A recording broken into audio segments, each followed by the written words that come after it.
So we had the mamash, the footsteps of what is it, Yom Kippur. I'm a little out today. And sometimes when Yom Kippur comes, we find ourselves, or the Rosh Hashanah comes, usually Rosh Hashanah, Yom Kippur, but more Yom Kippur, we find ourselves like completely outrooted from the whole shebang of the day. Like, I'm not ready, what is this all about? And all those questions come all the time. And we found ourselves really out of place with what we know, we think should happen to us in that day. However, the problem is not just Yom Kippur. The problem starts way before Yom Kippur. That issue rises on Yom Kippur around that time because of the nature of the day. But this is just like when a person is sick. You don't just turn the switch and he turns from healthy to sick.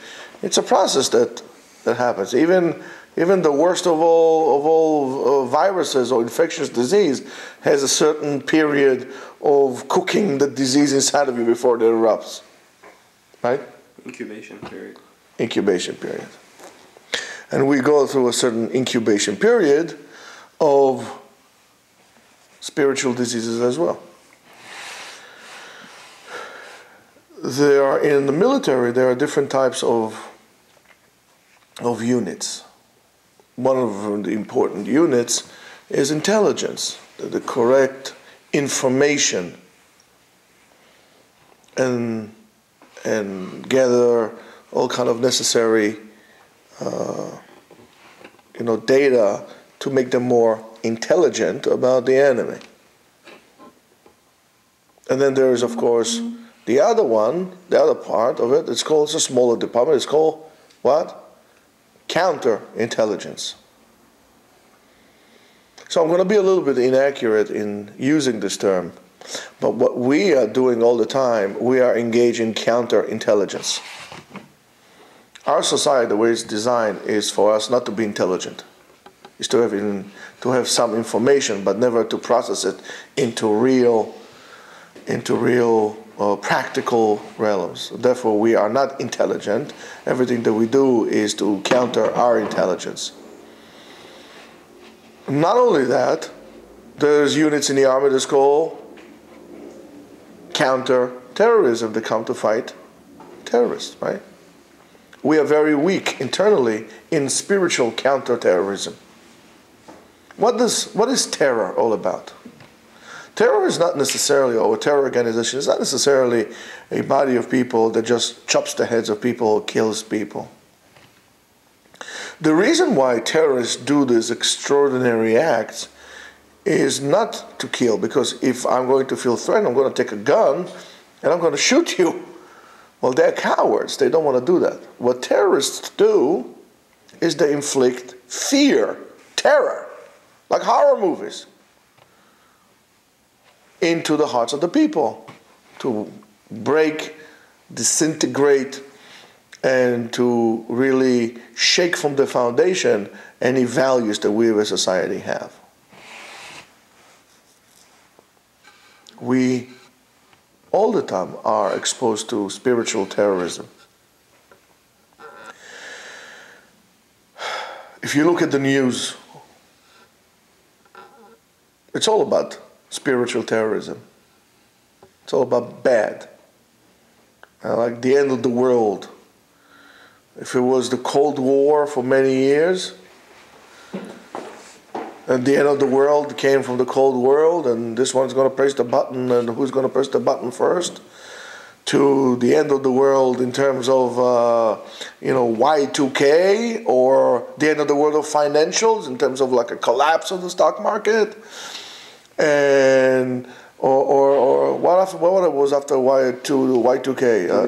2012, the end of the world, and everybody, look, do you remember 2012? Everybody, Rabbi, what's going to happen? They have a movie about it. You're right, it's a movie about it.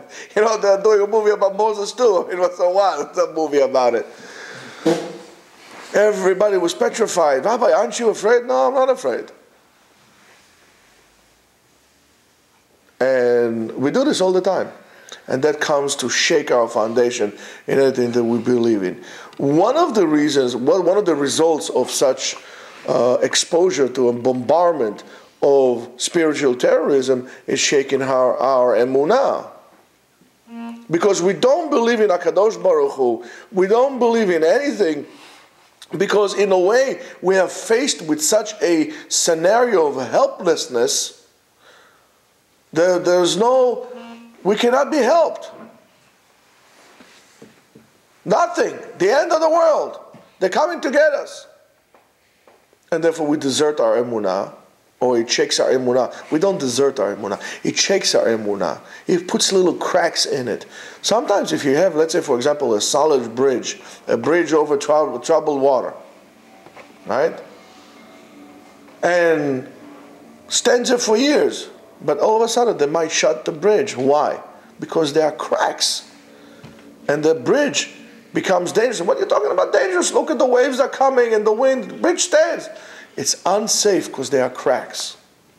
The cracks in the bridge are more dangerous, or the foundation are more dangerous than the building falling, because you know it's falling, that's it. It fell, all right, let's build anew.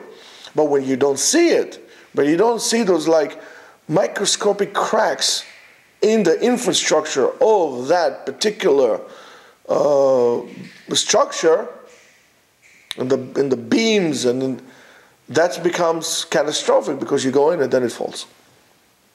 And that's what happened to us as well. And all of a sudden we go through this all the time. We go through this all the time. And slowly we change the way we look at things. You know, if I ask you what's a good act or what's a bad act, it will be very difficult for you to determine, because we know good, bad, good, bad, good, bad, but it's not always good, bad, good, bad. Actions are actions. Right? Here, Dr. Donnie. Let me describe to you something. I'll give you a scenario now. What happens if I come with a knife to a person and I'm slicing him from here to here open? What happens? I'll kill the person, right? But then what happens if the doctor comes and he makes a bikini cut to a woman, slices her stomach open, like this, like a samurai, with a very sharp knife, and he puts his hands into her stomach, and he pulls the baby out. It's the same act. A knife to the stomach of a person, cutting him out, putting the hands inside, woo! Life comes out. So the act is an act, it depends on the result.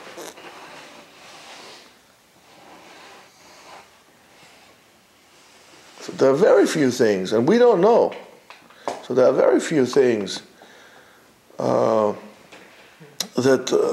we can tell 100% that it's good, or 100% that it's bad. Very few things. And them also might be changing with time. That cursor is called the Torah, a guideline to tell us the truth. The truth is the truth. If something is truthful today and not truthful tomorrow, it's not the truth. But it's always truthful not to kill a person. However, or to take a life of a person. However, there are exceptions to the rule. For example, if he comes to kill me, and in self-defense I kill them. Or if a person is din of orodef, you know. So, there's dins for that as well.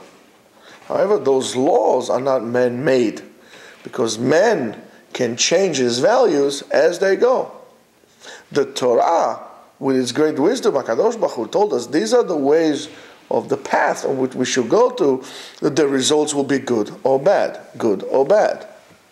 Because they are God-given, and therefore they will be always truthful.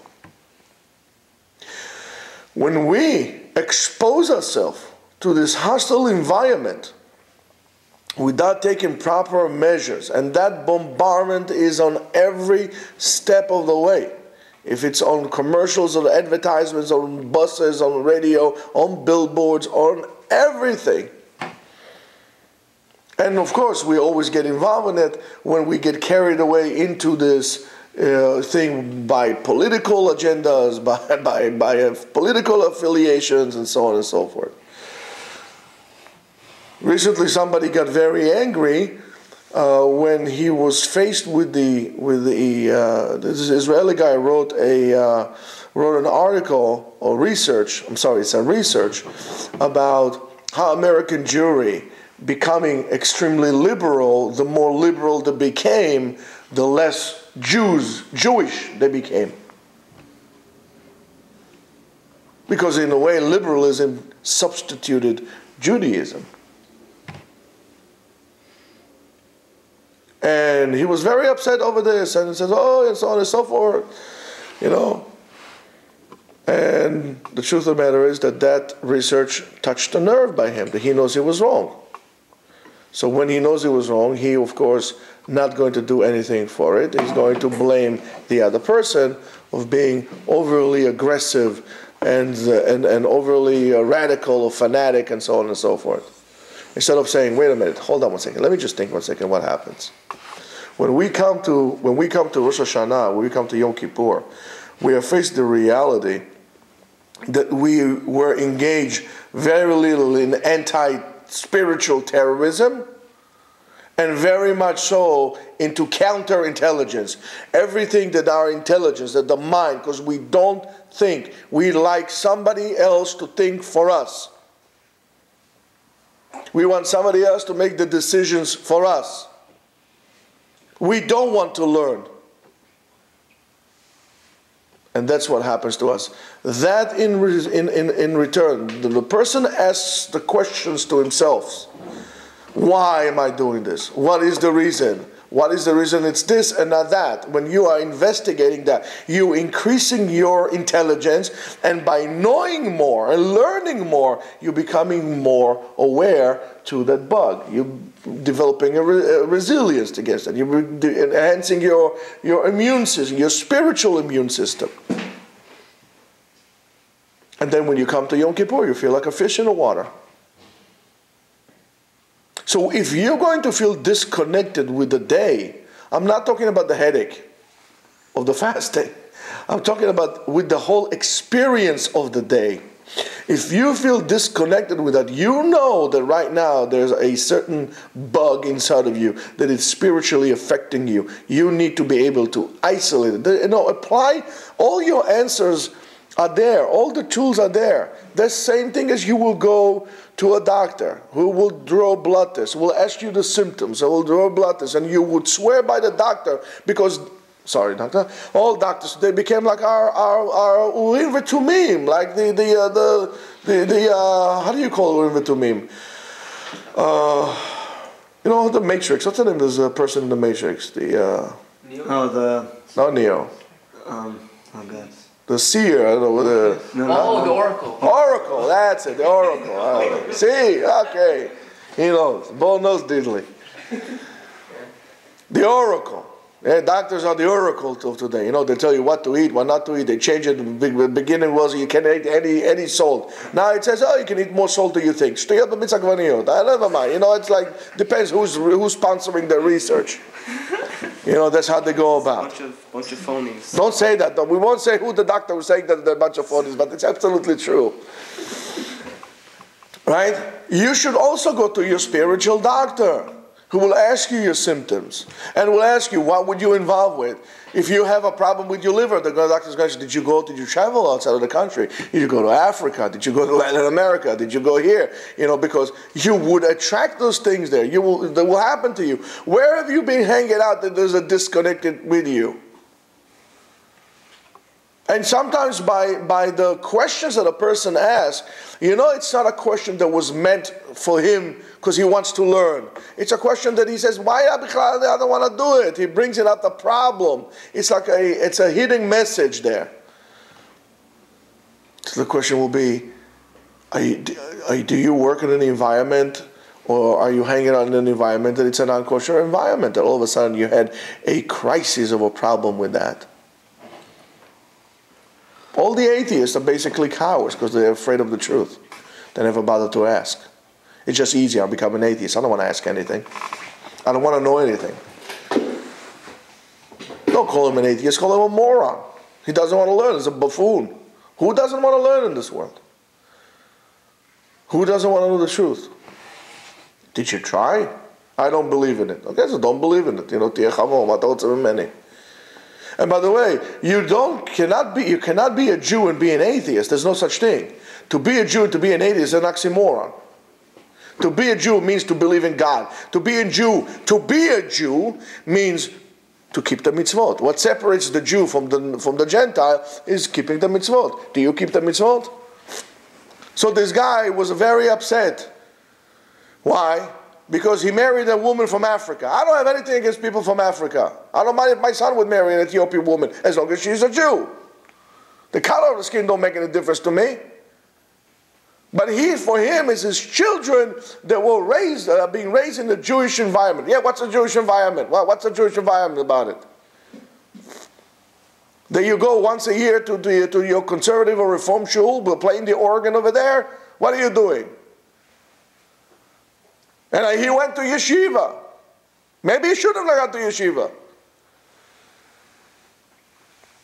When you have problems like this, you know that there's something fundamental, that it's bad about this. Something fundamentally wrong. And it's a disease. It's a spiritual. You have an upper respiratory infection. This is a spiritual infection. And based on where your infection is in your spiritual body, that's how the disease will come up. That's your question will come up. Again, not to know, but to balance. Well, what separates the Jew from the Gentile is doing the mitzvot. You're not doing the mitzvot, period. What's so Jewish about you? The fact that you were born to a Jewish mother? Oh, great. Gesundheit. Day on the token, we'll get you on the subway. What's the big deal of you being a Jew? You don't even see yourself as a Jew. Because most of them will tell Israel, Israel and the Palestinians should get along together. How can you get along together? Look at Parashat Bechukotai. Parashat Bechukotai. Kadosh Baruch Hu tell you something very, very straightforward. Very straightforward. You do what I say. You keep the mitzvot. You'll be good people. I get it. Natati shalom ba'aretz. I'll be peace. If not, there's going to be war. You don't believe me? Look, Parashat Bechukotai. Yeah, good morning. That's very simple. Parashat Bechukotai. So, do I want peace? Yes, but in the Torah way. I don't want peace by denying my Judaism or denying what the Torah says. I want peace. Of course, I want peace, but the Torah way. How? By the Jews doing what they should be doing. We are disconnected. We are spiritually sick. We forgot who we are. We are spiritually delusional. When a person is delusional, he has some kind of like a breakdown. He doesn't know his father from his mother. And that becomes a problem. Therefore, we have one more day before Yom Kippur. Today is Thursday, tomorrow is Friday. This shiur is not about Yom Kippur. This shiur is about the rest of the year. And you should start feeling your pulse. It says that the Ari was able to tell the pulse, and not only the Ari, at the time they used to be able to tell what's wrong with the person based on his pulse. The doctors. Which limb of almost like Chinese medicine, which limb of the body is affected by the different quality of the pulse. It says that the Ari not only knew by the pulse what's wrong with your body, he knew also by the pulse what's wrong with your spirit. Because your spirit affects your body as well.